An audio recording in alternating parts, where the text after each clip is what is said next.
ఆపదలు బాగా వస్తున్నాయంటే భగవంతుణ్ణి ప్రార్థించే అవకాశం వచ్చింది, వెంటనే అనుగ్రహం కలగబోతోందని లెక్క. ఆగాడు, అనుగ్రహం కలిగింది. మన జీవితంలో ఉన్నత దశలో ఉన్నాం, వ్యాపారంలో బాగా లాభాలు వచ్చాయి, ఉద్యోగంలో పదోన్నతి వచ్చింది, సమాజంలో మంచి పేరు వచ్చింది, రాజకీయాల్లో పెద్ద నాయకుడుగా ఉన్నాం, ఏదో ఉన్నాం. బంధువులందరూ మన చూడగానే సెలబ్రిటీ సెలబ్రిటీ సెలబ్రిటీ అంటున్నారు, ఏదో బ్రిటానియా బిస్కెట్ లాగా. మనతో చాలామంది ఫోటోలు దిగుతున్నారు, అప్పుడు కూడా చాలా జాగ్రత్తగా ఉండాలి. అది చెబుతున్నాడు ఇక్కడ. కొండెక్కించితి కూలద్రోయక కృపాకూపారక పాడుమా. కొండెక్కించితి కూలద్రోయక కృపాకూపారక పాడుమా తండ్రి.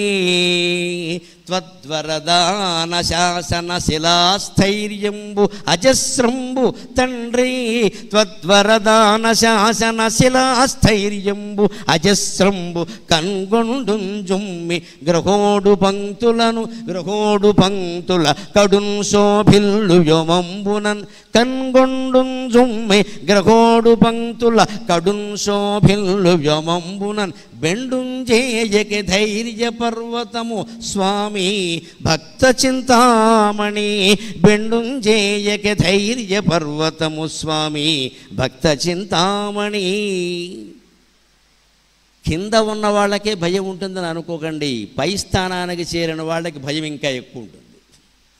జీవితంలో ఎప్పుడు మధ్యతరగతి మానవులు అదృష్టవంతులు అని నన్ను అడిగితే, మన దేశంలో మధ్యతరగతి వాళ్ళే ఎక్కువ. మనమంతా మధ్యతరగతి వాళ్ళవే, మరీ కోటీశ్వరులం కాదు, మరీ పేదవాళ్ళము కాదు, మధ్యతరగతి వాళ్ళం, అంతే కదా. మనం అదృష్టవంతులం. ఎందుకో తెలుసా? మనం మరీ కిందకి లేము, మరీ పైకి లేము, మధ్యస్థంగా ఉన్నాం. మరీ కిందకు ఉన్న వాళ్ళకి ఇబ్బంది ఏమిటో తెలుసా? నిరంతరము బాధే. ఓ పూట ఉంటే రెండో పూట ఉండదు. ఓ పిల్లకి పెళ్లి చేస్తే రెండో పిల్లకి కష్టం. ఓ పిల్లాడిని చదివిస్తే రెండో పిల్లాడు చదవడానికి డబ్బులు లేవు. అలాగనే చదువు మానిపిస్తే వాడు వీడు గొడవ పడతారు. నాన్నకు నువ్వంటే ప్రేమ, నిన్ను చదివించాడు, రిక్షా తొక్కి మరీ చదివించాడు, నన్ను చదివించలేదంటాడు. ఎంతమందిని చదివిస్తారండి? రకరకాలు పేదవాళ్ళ బాధలు. పెద్దవాళ్ల బాధలు మరీ వేరుగా ఉంటాయండి. అక్కడ 100 కోట్ల రూపాయలు పోగుపడిపోతాయి. కొడుకులిద్దరికీ పడవు, కూతుళ్ళిద్దరికీ పడదు, భార్యాభర్తకి పడదు, పెళ్లి చేస్తే కొడుక్కి కోడలకి పడదు. అంతా పడకపోవడమే ఎక్కువ, అస్తమానం మేడ నుంచి కింద పడటమే ఎక్కువ, మొత్తం తగదాలే. అందుకే పై కోటీశ్వరుల కంటే కింద వాళ్ళకంటే మధ్యతరగతి వాళ్ళం మనం అదృష్టవంతులం. పైకెక్కితే ప్రమాదం ఏమిటో తెలుసా? కొండెక్కించితివి, అనుగ్రహం లేదు అనుకున్నట్టేనా. ఈయన్ని చాలా పెద్ద స్థానం కలిగేలా చేశాడు భగవంతుడు, గొప్ప పేరు వచ్చేలా చేశాడు. ఎందుకంటే భగవంతుడు ఎంత మాయ చేస్తాడు అంటే, కొండెక్కించిన వాడిని కిందకి తోసేస్తాడంటే అనుమానమే లేదు ఇక్కడ. ఈ ధన వ్యామోహం, ఈ రకరకాల కామవాంఛలు, వ్యామోహాలు, ఇవి మనుషుల్ని నాశనం చేసేస్తాయి. అందుకని కవిగారు ఏడుస్తున్నాడు ఇక్కడ. కొండెక్కించితి కూలద్రోయక దయ కృపాకూపారక పాడుమా. భగవంతుడు ఎలాంటి వాడంటే దయకు కూపారం లాంటివాడు. కూపారం అంటే నుయ్యి. పెద్ద నుయ్యి తవ్వితే అందులో ఎన్ని నీళ్లు ఉంటాయో భగవంతుడిలో అంత దయ ఉంటుంది. దయాసాగర అంటారు. దయాసాగర, దాన్ని లోకంలో చాలా పెద్దవాడిని చేసేవయ్యా, కనబడగానే అందరూ దండం పెడుతున్నారు, అంచేత నన్ను మళ్ళీ పడగొట్టకు. జీవితంలో తట్టుకోలేని, జీవితంలో చివరి దశ కదండి, 60 ఏళ్ళు దాటేయంటే చివరి దశ. ఇప్పుడు పడిపోతే ఎవడు లేవదీస్తాడు? 30 ఏళ్ళప్పుడు పడిపోయామనుకోండి, మన చేతుల మీద మనం ఆనుకుని లేస్తాం, కాస్త ఓపిక ఉంటుంది. 70 ఏళ్ళు వచ్చాక పడిపోతే మనం ఎక్కడ లేస్తామండి? అందుకని ఈ వయసులో నన్ను పడగొట్టకయ్యా అని ఒక చమత్కారం చెబుతున్నాడు. నువ్వు పైన నిలబెట్టిన వాళ్ళని ఎవరిని ఇంతవరకు పడగొట్టలేదు కదా అంటున్నాడు లౌక్యంగా. ఏమిటా పైన నిలబెట్టిట? తండ్రి త్వద్వరదాన శాసన శిలాస్థైర్యం భజస్రంబు. నువ్వు ఎవరికైనా వరం ఇచ్చావంటే అది శిలాశాసనం. భగవంతుడి యొక్క వరం ఎప్పుడూ తప్పదు, అది ఖచ్చితంగా అలాగే అమలు జరుగుతుంది. ప్రహ్లాదుడి చరిత్ర ఉదాహరణ. వాడికి బ్రహ్మదేవుడు వరం ఇచ్చాడు. పగలు చంపొద్దన్నాడు, రాత్రి చంపొద్దన్నాడు, మనుషులు చంపొద్దన్నాడు, జంతువులు చంపొద్దన్నాడు, ఆయుధంతో చంపొద్దన్నాడు, ఆయుధం కాని దాంతో చంపొద్దన్నాడు, రకరకాలు చెప్పాడు. బ్రహ్మదేవుడు అన్ని లిస్టు రాసుకుని ఓకే అని మొత్తం కాగితాన్ని విష్ణుమూర్తికి పంపించాడు, నువ్వు చూసుకోమని. వాట్సాప్లో పంపాడు. ఆయన మొత్తం తీసుకున్నాడు, నేను చూసుకుంటాను వెళ్ళమన్నాడు. చంపేశాడే లేదా? పగలు రాత్రి వద్దన్నాడు, సాయంత్రం 6ంటికి పెట్టుకున్నాడు ముహూర్తమైన సంధ్యా సమయం. అది పగల కాదు రాత్రి కాదు. దేవుడు తెలివితేటల ముందు వీడి తెలివితేటలేదు. మనిషి జంతువు చంపొద్దన్నాడు, సగం మనిషి సగం జంతువు అయ్యాడు. ఇంట బయట చంపొద్దన్నాడు, గడప ఇప్పుడు అపార్ట్మెంట్లో ఎక్కడ గడప కనపడదు, మొత్తం కడప నుంచి కాకినాడ వరకు ఒకటే ఇల్లు. పూర్వం అలా కాదు, గడపలు ఉండేవి ఖచ్చితంగా. గడప ఇప్పుడు గడపలు లేక ఏమవుతుందంటే, ఎవరన్నా పోస్ట్ మ్యాన్ కొరియరో వచ్చినవాడు వీధి గడప దగ్గర కాలు పెడితే వంటింట్లోకి వెళ్ళిపోతాడు జారుకుంటాను. ఇక్కడ మొత్తం అన్నీ మార్బులే. ఒక పొరపాటున అక్కడ ఉన్న పిల్లాడు ఏమైనా పావనం చేసి ఉంటే ఈ పోస్ట్ మ్యాన్ కనుక అందులో కాలు ఎడితే మొత్తం వంటింట్లోకి వెళ్ళిపోతాడు. ఎక్కడ గడపలు లేవు. పూర్వం ఇళ్లల్లో గడపలు ఉండేవి, గమనించండి. అందుకే ఆర్థోపెడిక్ సర్జన్ల అవసరం ఎక్కువ లేదు, గడపలు ఉంటే రావు. ఎందుకని? గడప దాటి వెళ్ళడు, గడప అడ్డం ఉంటుంది. కాలు విరిగినా కొంచెమే విరుగుతుంది, పూర్తిగా విరగదు. గడపలు ఉండాలి. గడపకి పసుపు రాయాలి, ఆ పసుపు మీద కుంకుమ బొట్టు పెట్టాలి. లక్ష్మీదేవి మొట్టమొదట చూసేది గడపనే. అందున మనకి ఇప్పుడు మీకు దగ్గర కడప అంటారండి. కడప అంటే అది నిజానికి గడప, ఆంధ్రప్రదేశానికి గడప. అది ముఖద్వారం. కర్ణాటక రాష్ట్ర, తమిళనాడు రాష్ట్రం నుంచి ఇతర రాష్ట్రాల నుంచి ముఖద్వారం అది గడపే. మంచిది, గడప ఉండాలి. దాని ప్రయోజనాలు దానికి ఉన్నాయి. పైగా ఇంట్లో ముసలాళ్ళు ఉండాలనుకోండి, 80 ఏళ్ళ వాళ్ళు 90 ఏళ్ళ వాళ్ళు, గడప ద్వారబంధం పట్టుకుని జాగ్రత్తగా నడుస్తారు. ఏమీ లేకపోతే ఏం నడుస్తారని గోడట్టుకుని నడవాలి. అంచేతను గడపలో చంపేశాడు, ఇంటా కాదు బయట కాదు. ఇంకో మాట, ఆయుధంతో చంపొద్దు, ఆయుధం కానిదాంతో చంపొద్దు అన్నాడు. గోళ్లతో గీరేశాడు. గోళ్ళు ఆయుధాలు ఏమిటండి? అయితే మనం అందరినీ కూడా పోలీసులు వచ్చి అక్రమంగా ఆయుధాలు దాచిపెట్టుకున్నందుకు అరెస్టు చేయాలి. అందరికీ గోళ్ళు ఉన్నాయి. కొందరు అసలు గోళ్ళు కత్తిరించరు, ఇంతంత పొడుగుంటాయి. గోళ్ళు పెరిగిన ప్రతి వాడిని తీసుకెళ్ళి పోలీస్ స్టేషన్లో బారేయాలి. అక్రమంగా ఆయుధాలు దాచుకున్నామని. గోళ్ళు ఆయుధాలా అంటే ఎవడో ఒప్పుకోడు. ఆయుధాలు కాదా అంటే కుదరదండి. ఒంటరిగా అమ్మాయి ఏదైనా పెడుతుంటే వెనకాల ఎవడన్నా పడితే వాడిని చీల్చి చెండాడడానికి గోళ్ళే ఆయుధాలండి, వేరే ఆయుధాలు ఏముంటాయండి? అవసరమైతే గోళ్ళు ఆయుధాలుగా ఉపయోగపడతాయి. అందుకని నరసింహస్వామి చాలా తెలివిగా గోళ్లతో తీసి పారేశాడు. అంచేత భగవంతుని యొక్క తెలివి ఎలా ఉంటుందంటే, కూల్చేదలుచుకుంటే కూల్చేస్తాడు. త్వద్వరదాన శాసన శిలా స్థైర్యంబు అజస్రంబు. నువ్వు ఎవరికైనా వరం ఇచ్చావంటే శిలాశాసనం. ఆ నరసింహస్వామి పుట్టే వరకు హిరణ్యకశ్యపుని ఎవ్వరేం చేయలేకపోయారు. బ్రహ్మదేవుడు ఇచ్చిన వరం. భగవంతుడు మానవుడై పుట్టే వరకు, శివుడు ఆంజనేయ స్వామిగా పుట్టే వరకు, నరవానరులుగా శివకేశవులు అవతరించే వరకు రావణాసురుని ఎవరేం చేయలేకపోయారు. అది బ్రహ్మదేవుడు ఇచ్చిన వరం, శివుడు ఇచ్చిన వరం. ఎవరేం చేయడానికి లేదు. అలా కదా, అందుకని పైకి ఎక్కించిన వాడిని కిందకి దింపకుండా నువ్వు ఉండొచ్చయా. కన్గొండు జుమ్మి గ్రహోడు పంక్తుల కడున్ శోభిల్లు యోమంబునన్. ఒక్కసారి ఆకాశం కేసి చూడండి రాత్రిపూట. ముఖ్యంగా వచ్చేది కృష్ణపక్షం, వేళ చవితి, పంచమి, షష్ఠమికి, దశమి దాటిన దగ్గర నుంచి ఒక చిత్రమైన దృశ్యం ఉంటుందండి. దశమి దాటాక అమావాస్య వరకు మీ ఇంట్లో తెల్లారగట్ట తూర్పు వైపుకి చూడండి. తెల్లారగట్ట తూర్పు వైపుకి చూడండి. పైన చంద్రుడు కనపడుతూ ఉంటాడు. అంటే ఇంకా క్షీణించిపోయే చంద్రుడు కనపడుతూ ఉంటాడు. దశమి నుంచి అమావాస్య నాడు కనపడటం. అదే శుక్లపక్షంలో చూడండి, సాయంత్రం పూట చూస్తే చంద్రుడు కనపడుతూ ఉంటాడు. ఇలా కొంచెం తేడాలు ఉంటాయి. మొత్తం మీద తూర్పు దిక్కుని సాయంత్రం 6 నుంచి 8లోగా, మళ్ళీ తెల్లారకట్ట 4 నుంచి 6లోగా చూడగలిగితే ఆకాశంలో మార్పులు స్పష్టంగా తెలుస్తాయి. మనం ఈ 6 to 8 సమయంలో ట్రాఫిక్ జామ్లో ఎక్కడో ఇరుక్కొని ఉంటాం. తెల్లారకట్టేమో శుభ్రంగా గుర్రెట్టి పడుకుని ఉంటాం. కనీసం మార్నింగ్ వాక్కి వెళ్ళే వాళ్ళైనా చూడొచ్చు కదా. తెల్లారకట్ట 4:30కి లేచిన వాళ్ళు చూడొచ్చు. కొన్ని దృశ్యాలు ఉంటాయి ఖచ్చితంగా. ఆకాశంలో కొన్ని కోట్ల నక్షత్రాలు ఉన్నాయి. సూర్యుడి చుట్టూ నవగ్రహాలు తిరుగుతూ ఉన్నాయి. భూమి ఒక వేగంతో తిరుగుతోంది, దాని చుట్టూ చంద్రుడు ఒక వేగంతో తిరుగుతున్నాడు. గురుగ్రహం వేగం వేరు, శుక్రగ్రహం వేగం వేరు. అందరికంటే నెమ్మదిగా ప్రయాణించే గ్రహం ఏమిటో తెలుసా? శని గ్రహం. అందుకే దాన్ని మందగ్రహం అంటారు. మంద అంటే నెమ్మది. శని అనగానే కంగారు పడకండి. శని అంటే నెమ్మదిగా నడుస్తుంది అని అర్థం. అంతకంటే ఏదో పట్టుకుని నిన్ను పీడిస్తుందని కాదు. ఇక్కడ అంత భయపెట్టాల్సిన అవసరం లేదు. శని మహర్దశ నడుస్తోంది అంటే ఒక శుభవార్త ఏమిటి అంటే కాస్త ఏదో మనస్సుకి చికాకులు కలిగిన వెళ్ళిపోయేటప్పుడు అద్భుతమైన యోగం ఇస్తాడు శనీశ్వరుడు. ఖచ్చితంగా జ్యోతిష్శాస్త్రం తెలిసిన వాళ్ళందరికీ తెలుసు, బ్రహ్మాండమైన యోగం ఇస్తాడు వెళ్ళిపోయేటప్పుడు. ఎందుకంటే వాడికి కూడా జాలి, ఏదో పాపం కాస్త కష్టపెట్టాం, ఒక బ్రహ్మాండమైన పదవోటి ఇచ్చేద్దాం వీడికని ఇచ్చేస్తాడు. శని పట్టుకుంటే వదలడు బాధ అని మనకి ఎందుకు వచ్చిందంటే అది నెమ్మదిగా నడుస్తూ ఉండడం వల్ల నీకు బాధ అనిపిస్తుంది. ఒక దుర్వార్త ఏదో విన్నాం, బాధపడుతున్నాం, ప్రయాణం చేస్తున్నాం, ఆ ప్రయాణం వేగంగా జరిగిపోయింది అనుకోండి, అంత బాధ ఉండదు.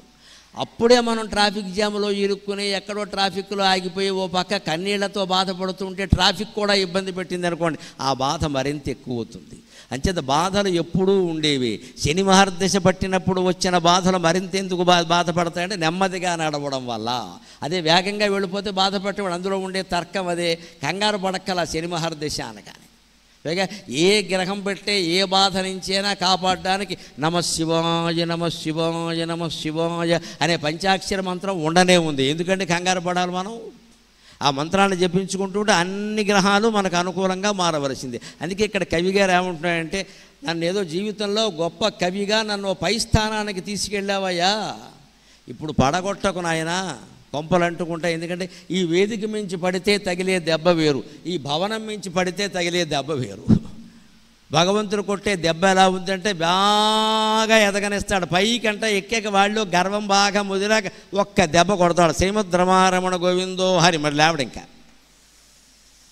అక్కడే మనం జాగ్రత్తగా ఉండి భగవత్ ప్రార్థన చేయాలి. పైకి ఎక్కించావు, నువ్వే కొండ ఎక్కించావు, కూలదోయకు. ఎందుకంటే నువ్వు కొండెక్కించిన వాళ్ళని ఎవరిని కూలదోయలేదుగా. సూర్యుడిని కూలదోశావా, చంద్రుణ్ణి కూలదోశావా, భూమిని కూలదోశావా? నవగ్రహాలు పైన నువ్వు చెప్పిన ప్రకారమే తిరుగుతున్నాయి కదా. నక్షత్రనేమిర్ నక్షత్రి అని విష్ణు సహస్రంలో ఉంటుంది కదా. నక్షత్రనేమిర్ నక్షత్రి, నక్షత్రనేమి, నక్షత్రాలన్నిటినీ ఒక నేమి చక్రం అంచు ఆకారంలో ఉండి తిప్పుతూ ఉంటాడు ఆయన. నక్షత్రి, నక్షత్రాల స్వరూపాలన్నీ ఆయనే. ఆకాశంలో ఉండే గ్రహాలన్నీ ఆకాశంలోనే ఉంచావు కదా, కింద కూలదొయ్యలేదు కదా. అందుకే నన్ను కూడా కూలదొయ్యకయ్యా, కాపాడు. బెండుంజేయక ధైర్య పర్వతము తండ్రి భక్త చింతామణి, బెండుంజేయక ధైర్య పర్వతము స్వామి భక్త చింతామణి. ఇంకో మాట చెబుతున్నాడు. ఇన్ని పద్యాలు చెబుతుంటే భగవంతుడు ఈయన కల్లో కనిపించి అన్నట్ట, అందరికీ గుళ్ళోకి వచ్చి కోరికలు కోరడమే పనయ్యా. ఒకడు అన్నం లేదంటాడు, ఒకడు బట్టలు లేవంటాడు, ఒకడు నాకు పెళ్ళి అవ్వలేదంటాడు, ఒకడు పెళ్ళి అయినా కానీ ఇల్లు కట్టుకోలేదంటాడు, ఒకడు పెళ్ళయింది ఇల్లు కట్టుకున్నా కానీ పిల్లలు లేవంటారు. ఈ కోరికలతో నా గుళ్ళోకి వచ్చి చంపేస్తున్నారయ్యా అన్నట్ట. దానికి ఆయన సమాధానం చెబుతున్నాడు, వాళ్ళన్ని కోరికలు కోరుతున్నారంటే దానికి నువ్వే కారణం అన్నాడు. అన్నం వంచును, వస్త్రమంచు, గృహమంచు, ఆలంచు, చూలంచు, ఇట్లెన్నో భంగుల ఇట్లెన్నో భంగుల ఎందరో అరతురు ఏలి గోల నాకంటివా. ఇట్లెన్నో భంగుల ఎందరో అరతురు ఏలి గోల నాకంటివా. మున్నొక్కండెవయుండ తోపక జగంబుల్ చేసి, మున్నొక్కండెవయుండ తోపక జగంబుల్ చేసి, నన్నన్నన్ మిమ్మొక్కండెవయుండ తోపక జగంబుల్ చేసి, మమ్మన్నన్ మన్నన్ మా బ్రతుకెట్లు, మమ్మన్నన్ మా బ్రతుకెట్లు, దిక్కెవరు దేవా భక్త చింతామణి. నిజంగానే లోకంలో మనుషులు ఎలా ఉంటారు అంటే, 2 పూట్ల తినడానికి తిండి లేని వాడిని గమనించండి. వాడు దేవుణ్ణి ఏం కోరతాడు, నాకు సీఎం పదవి ఇమ్మని కోరడు, సాధ్యం కాదు వాడికి, అది అసలు ఆలోచన కూడా రాదు. కానీ ఏమంటాడంటే 2 పూట్ల తిండి ఉంటే చాలా చచ్చిపోతున్నాం అంటాడు.